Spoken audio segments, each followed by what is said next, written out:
ये कोई टेक्निक है या फिर ये वास्तव में कोई दिव्य चमत्कार है? पहली चीज, क्या वास्तव में धीरेन्द्र कृष्ण शास्त्री जी और श्याम मानव जी के बीच में एक्सपोज करने का ये जो इस समय सिलसिला चल रहा है, क्या वास्तव में ऐसा कुछ कंडक्ट कराया जाएगा? तो दोस्तों इसका जवाब है नहीं। हेलो दोस्तों, नमस्कार, स्वागत है आप सभी का आपके अपने YouTube चैनल मोरल विश्व में।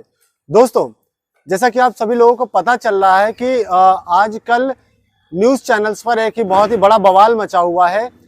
श्याम मानव जी, जो कि अंधश्रद्धा निर्मूलन समिति के अध्यक्ष हैं, उन्होंने बागेश्वर धाम के धीरेन्द्र कृष्ण शास्त्री जी को चुनौती दी है। दोस्तों, धीरेन्द्र कृष्ण शास्त्री जी को तो सभी लोग जानते हैं, आजकल सोशल मीडिया पे वो बहुत ज्यादा वायरल है। काफी समय से डिबेट भी चल रही है कि आखिर वो जो पेपर पर लोगों की चीजें लिख देते हैं, आखिर ये कैसे होता है, इसके पीछे आखिर क्या कोई चमत्कार है या फिर इसके पीछे कोई साइंटिफिक ट्रिक्स है। दोस्तों, ये जानने के लिए काफी सारे न्यूज रिपोर्टर्स भी उनके पास गए और काफी सारे लोग समय समय पे उनकी परीक्षा लेते रहते हैं। तो हम लोग ये जानते हैं कि क्या वास्तव में माइंड रीड किया जा सकता है, क्योंकि काफी सारे माइंड रीडर्स ऑलरेडी हैं, जैसे कि सुहानी शाह या करण सिंह। ये लोग भी माइंड रीडिंग का ही काम करते हैं। आपने स्टेज शो में इनके काफी सारे ऐसे चमत्कारी जो माइंड रीडिंग टेक्निक्स है वो आपने देखा होगा, जिसको देखकर इंसान समझ नहीं पाता है कि आखिर ये पॉसिबल कैसे है। लेकिन जो बागेश्वर धाम करते हैं वो बिल्कुल अलग होता है। आप ये कुछ ऐसा समझो कि बहुत ही एडवांस लगता है देखने में। तो दोस्तों, आज की इस वीडियो में हम कुछ चीजें जानेंगे, जैसे कि क्या ये कोई टेक्निक है या फिर ये वास्तव में कोई दिव्य चमत्कार है, पहली चीज।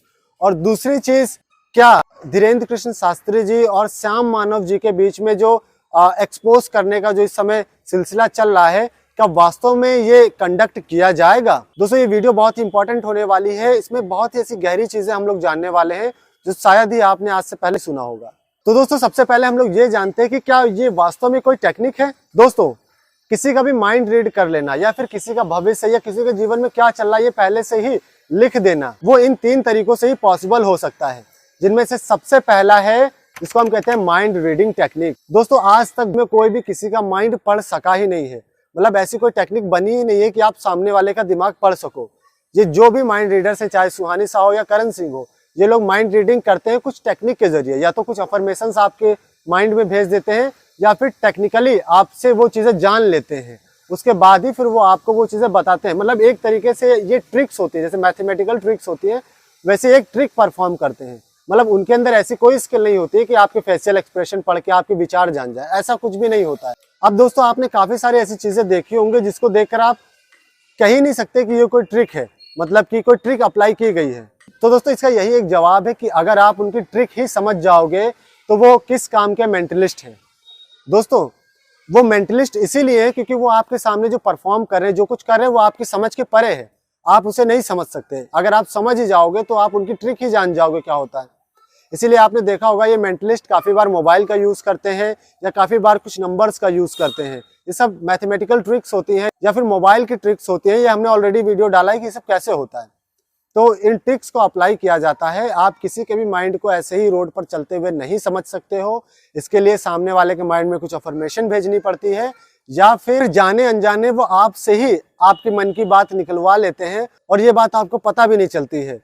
तो इससे माइंड रीडिंग किया जाता है, मतलब इसे ही माइंड रीडिंग कहते हैं। तो पहला तो ये तरीका हुआ। दूसरा तरीका दोस्तों बहुत ही फेमस तरीका है, लेकिन काफी सारे लोग जानते ही नहीं है। दोस्तों, आप जितने भी बड़े बड़े तांत्रिक देखते हैं या फिर पास्टर्स देखते हैं या मौलवी देखते हैं या फिर पंडित देखते हैं या संत देखते हैं, बहुत ही बड़े बड़े, जो आजकल जेल में भी पड़े हुए काफी सारे, तो ये लोग क्या करते हैं कि काफी सारे इनके ही लोग होते हैं और वो जाकर इस तरीके से ड्रामा करते हैं, एक्टिंग करते हैं, जिससे लोगों को लगने लगता है कि हाँ, इनके पास कोई दिव्य चमत्कार है, कुछ ऐसी शक्तियां हैं जिस वजह से लोगों की बातें जान जाते हैं, उनकी प्रॉब्लम्स को जान जाते हैं और ठीक भी कर देते हैं। अब दोस्तों, होता क्या है, जो वीडियो में जो रिकॉर्डिंग होती है वो इन्हीं के लोग होते हैं, जिसमें आप बिल्कुल परफेक्ट देखते हैं, वो इन्हीं के लोग होते हैं। और बाकी जो बाहर के लोग आते हैं उनको वो इतनी परफेक्शन से नहीं करते हैं, मतलब उनमें कुछ चीजें ये पूछ लेते हैं या कुछ चीजें ऊपर नीचे जरूर होती है। इसमें परफेक्ट आप जो देखते हो वो वीडियो रिकॉर्डिंग वो उन्हीं के लोग होते हैं। काफी सारे न्यूज रिपोर्टर्स भी उनके पास जाते हैं और वो भी एक्सपोज होकर चले आते हैं। दोस्तों, मैं यहाँ किसी के ऊपर एलिगेशंस नहीं लगा रहा, लेकिन हाँ, काफी बार ऐसा होता है कि ये लोग भरपूर मात्रा में उन्हें पैसे देते हैं कि आप ऐसा ऐसा करो, और वो ऐसा परफॉर्म करते हैं सामने, जिससे लोगों को लगने लगता है कि लोग एक्सपोज करने गए और खुद ही एक्सपोज होकर चले आए, या फिर काफी सारे इंटरव्यूअर्स गए और वो भी ये बात मानकर आ गए, लेकिन बिहाइंड द सीन कुछ अलग ही कहानी होती है। अब दोस्तों इसका तीसरा और सबसे इंपॉर्टेंट कारण है जिस पर ये बहस रुकी हुई है, जिसे हम कहते हैं पराविज्ञान। जी हाँ दोस्तों विज्ञान कई तरह के होते हैं, जैसा कि आप भी जानते हैं विज्ञान की कई सारी शाखाएं होती हैं। तो एक तो होता है विज्ञान और दूसरा होता है पराविज्ञान, यानी ऐसा विज्ञान जो कि आध्यात्मिक जगत का होता है, जो कि स्पिरिचुअल बातें होती हैं उसके अंदर, मतलब जो इस भौतिक जगत से अलग की बातें होती हैं, उसे हम कहते हैं पराविज्ञान। दोस्तों साइकोलॉजी के अंदर भी टेलीपैथी, टेलीकिनेसिस और ऐसी कई सारी टेक्निक्स हैं जो पराविज्ञान के अंदर ही आती हैं। तो हाँ दोस्तों, इसका तीसरा कारण यह भी हो सकता है जो कि धीरेन्द्र कृष्ण शास्त्री कहते हैं पराविज्ञान। पराविज्ञान में काफी सारी चीजें आती हैं, मतलब हमें कुछ ऐसा फील होने लगता है, यानी कि हम अपने विचार किसी के विचार फील भी कर सकते हैं, या किसी के ऊपर क्या समस्याएं ये जान भी सकते हैं, या फिर अपने विचार किसी तक भेज भी सकते हैं। ये सब चीजें आध्यात्मिक जगत में आ जाती है, जिसे हम कहते हैं पराविज्ञान। दोस्तों ये बहुत ही ज्यादा कंट्राडिक्शन वाला मामला है। कुछ लोग कहते हैं पराविज्ञान जैसी चीजें अस्तित्व में हैं, तो कुछ लोगों का मानना है पराविज्ञान जैसी कोई चीज होती ही नहीं है, बस ये एक अंधविश्वास है। तो ये पूरा डिबेट इसी मामले पर टिका हुआ, ये पूरी जो बहस चल रही है ये इसी विषय पर टिकी हुई है। तो दोस्तों इस समय बागेश्वर धाम की जो दरबार लगाते हैं, यानी कि धीरेन्द्र कृष्ण शास्त्री जी, वो इनमें से किसका इस्तेमाल करते हैं?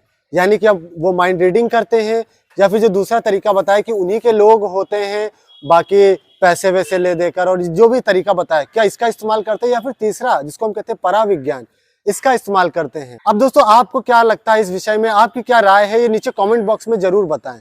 तो अब दोस्तों हम जानते हैं कि क्या वास्तव में धीरेन्द्र कृष्ण शास्त्री जी और श्याम मानव जी के बीच में जो एक्सपोज करने का ये जो इस समय सिलसिला चल रहा है, क्या वास्तव में ऐसा कुछ कंडक्ट कराया जाएगा?